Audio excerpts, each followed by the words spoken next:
warahmatullahi wabarakatuh. Di sini kelompok kami ingin mewawancarai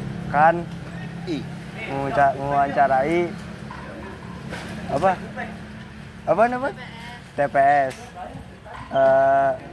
Sebelum itu perkenalkan, nama saya Wisnu Bramantyo Wibowo. Nama saya Vino Najizan. Saya Nadira Rasania. Saya Askia Khairani.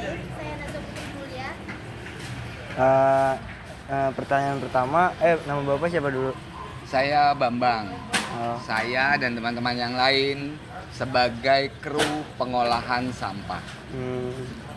Kalau secara umum bagaimana sistem pengelolaan limbah yang diterapkan di sini? Pengelolaan sampah, Iya. artinya bisa jadi organik, anorganik, bisa jadi juga limbah, karena limbah bagian dari sampah. Kalau pertanyaannya bagaimana pengelolaan sampah di sini, biasanya sampah rumah tangga, sampah-sampah dari rumah per rumah itu diantar dan dikutip, dikolek sama tukang gerobak. Iya. Nanti petugas gerobaknya yang akan datang ke sini. Sampai di sini sudah mulai dipilah mana yang termasuk sampah organik, mana yang termasuk sampah anorganik, mana yang termasuk dalam residu, dalam limbah. Residu itu adalah bahan-bahan sampah-sampah yang sudah tidak bisa didaur ulang, mulai dari B3, mulai dari limbah sampai dengan residu. Gitu kurang lebihnya. Jadi kita pilah setiap sampah yang masuk di gerobak seperti yang kalian lihat sekarang.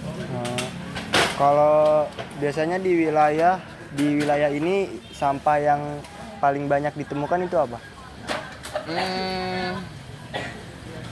Kita di TPS 3R RW 4 Rawajaya ini semua limbah rumah tangga, semua sampah rumah tangga masuk.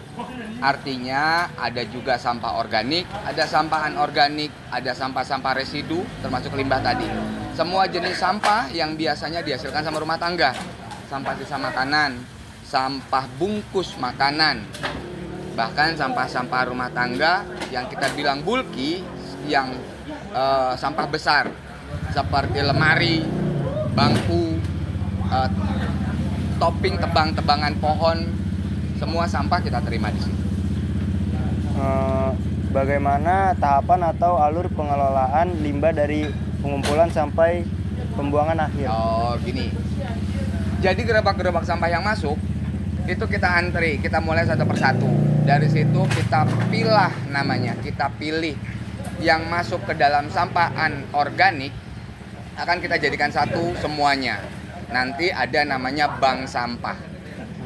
Gitu. Sampah anorganik adalah sampah-sampah yang pada dasarnya butuh waktu sangat lama untuk didaur ulang, bahkan bisa ratusan tahun. Contohnya seperti botol-botol minuman kemasan, kantong-kantong plastik bekas tenteng dan makanan, pembungkus makanan. Ada juga sampah-sampah organik. Sampah organik adalah sampah-sampah yang mudah didaur ulang. Biasanya itu dari sampah sisa makanan ataupun sampah-sampah dari makhluk hidup seperti tumbuh-tumbuhan, makanan hewan. Gitu. Jadi sudah dibagi sendiri-sendiri. Anorganik sendiri, organik sendiri, residu seperti limbah tadi, sampah-sampah B3, bahan berbahaya, itu kita naikkan ke dalam mobil, nanti dibuang ke pembuangan akhir di Bantar Gebang. Kurang lebih alurnya kayak gitu. Kalau limbah yang paling berbahaya itu cara penanganannya gimana? Penanganan sampah-sampah B3, barang-barang berbahaya, beracun dan berbahaya, itu biasanya kita kumpulkan dalam satu tempat. Nanti akan ada waktu rutin untuk dikumpulkan ke kantor dinas lingkungan hidup. Jadi nanti penanganannya adalah setiap barang limbah, setiap sampah B3, sampah limbah, sampah residu, sampah limbah terutama akan kita jadikan satu, masukkan dalam satu tempat. Bisa jadi karung, bisa jadi dustbin, tong khusus. Nanti akan dikolek, diambil sama petugas-petugas penanganan limbah B3 dari kantor dinas, dari kantor kementerian langsung. Kita hanya setoran, biasanya ditimbang berapa banyak sampah limbah B3 yang bisa kita temukan, dan kita setorkan ke kantor dinas. Untuk penanganan sampah limbah B3 kan, kurang lebihnya kayak gitu. Apakah ada upaya untuk memanfaatkan kembali limbah tersebut? Gini, untuk sampah di sini kan terbagi 3 tadi. Organik, anorganik, yang kalian maksud mungkin B3, barang beracun dan berbahaya, gitu. Untuk penanganan sampah organik, sampah-sampah yang dari sisa makanan, sampah-sampah dari tumbuh-tumbuhan dan makhluk hidup, biasanya kita pergunakan untuk makan maggot. Udah tahu maggot?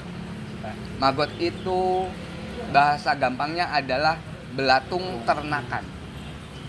Bedanya kalau belatung adalah pembusukan alami dari lalat-lalat hijau berubah jadi belatung. Tapi kalau maggot, belatung diternak. Nanti kita lihat. Untuk sampah organik. Sampah anorganik, sisa-sisa botol minuman, plastik-plastik pembungkus, biasanya kita jadikan satu. Nanti ada namanya bank sampah. Bank sampah itu biasanya diambil dari petugas-petugas gerobak, petugas-petugas pengangkutan sampah, ditimbang dan bisa dihitung dalam bentuk uang untuk penanganan sampah anorganik, botol-botol minuman, botol kemasan, sampah-sampah plastik.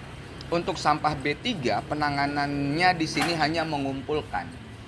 Karena kita TPST, terpadu, tempat pengelolaan sampah terpadu.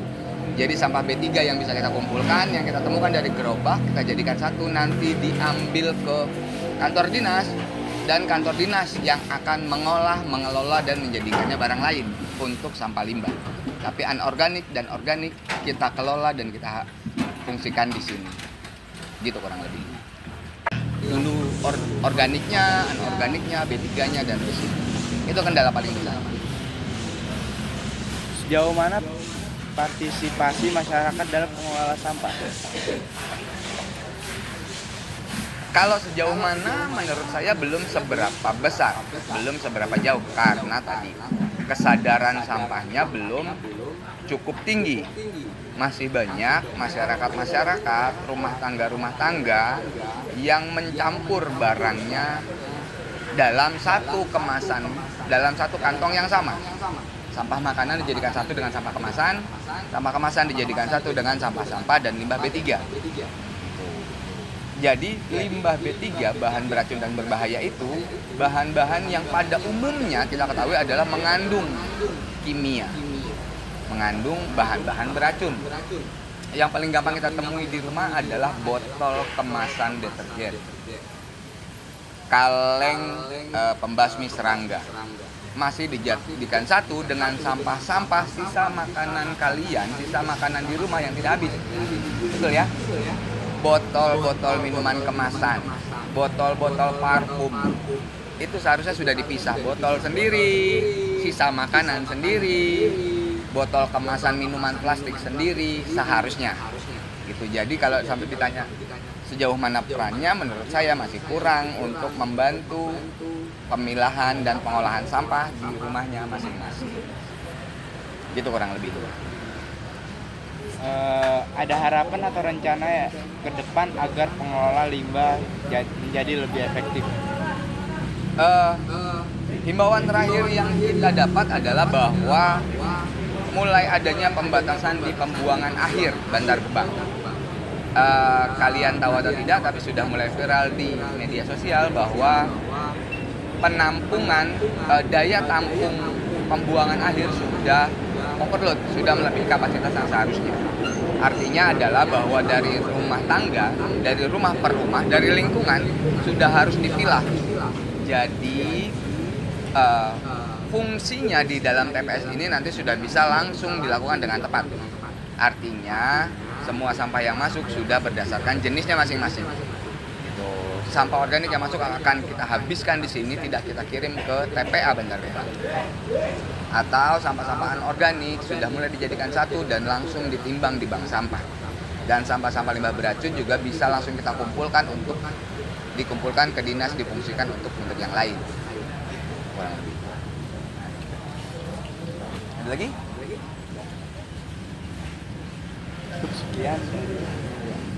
Sekian dari kelompok kami, kurang lebihnya mohon maaf. Assalamualaikum warahmatullahi wabarakatuh. Habis sih. Nah, tapi kan sampah sebelahnya pakai plastik kan? Iya. Nah, ini sampah-sampah organik. Ini sampah-sampah yang nanti kita olah untuk makan maggot. sampah-sampah organik. Nah, nanti kalau sudah kita kasih makan kayak gini.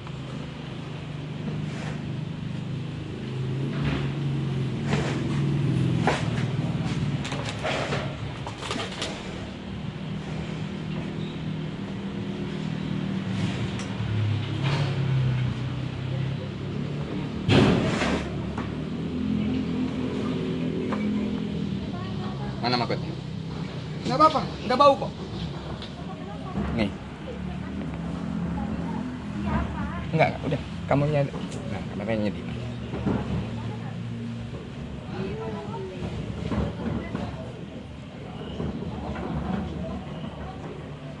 Kelihatan?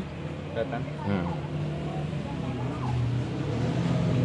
Perbedaan paling mendasar adalah bahwa maggot ukurannya bisa sebesar telunjuk. Gitu. Dan bedanya dengan belatung yang ada di makanan karena pembuahannya karena maggot adalah diternak. Perbedaannya adalah dari jenis lalatnya. Semut. Tuh, nanti ini namanya maggot. Ini sudah jadi. Bedanya adalah kalau belatung, kalian tahu lalat? Tahu. Lalatnya maggot beda. Kita lihat. Di sini, ini namanya BSF. Black Soldier Fly. Ini.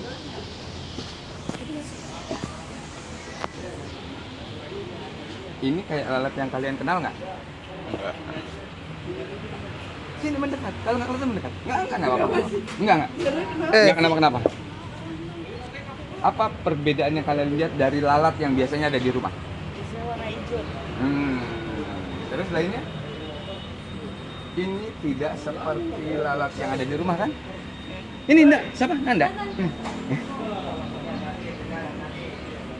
Tuh, dan ini jadi siklus hidupnya maggot dan lalat adalah mereka akan berkembang biak, mereka akan beternak, kawin, nanti bertelur.